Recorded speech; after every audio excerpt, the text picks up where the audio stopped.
Danka a Janka sa predstavujú. Danka a Janka sú sestričky dvojčence a sú navlás rovnaké. Danka má oči celkom ako Janka, hnedé a veselé ani gaštančeky. A Janka má vlasy celkom ako Danka, plavé a ostrihané na ofinu. Ešte aj nosy majú celkom rovnaké, trošku vyhrnuté a veľmi všetečné. Danka a Janka sa rovnako aj obliekajú. Danka má vždy taký istý kabát ako Janka a Janka také isté šaty ako Danka. Aj čiapky a topánky majú vždy celkom rovnaké.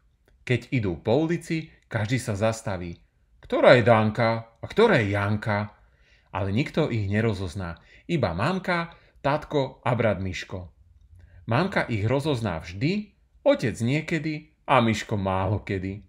V lani boli Danka a Janka ešte malé, ale toho roku sú už riadne žiačky prvej B triedy vo Zvolene. Na zošitoch majú napísané Dana Bodková, Jana Bodková. Ale pani učiteľka ich častejšie volá takto. Jedna bodka, druhá bodka. A niekedy im povie Ach, vy dvojbodka. A to je náramne veselé. Janka, ty budeš sedieť pri obloku a ty, Danka, pri uličke, povedala pani učiteľka na začiatku roka.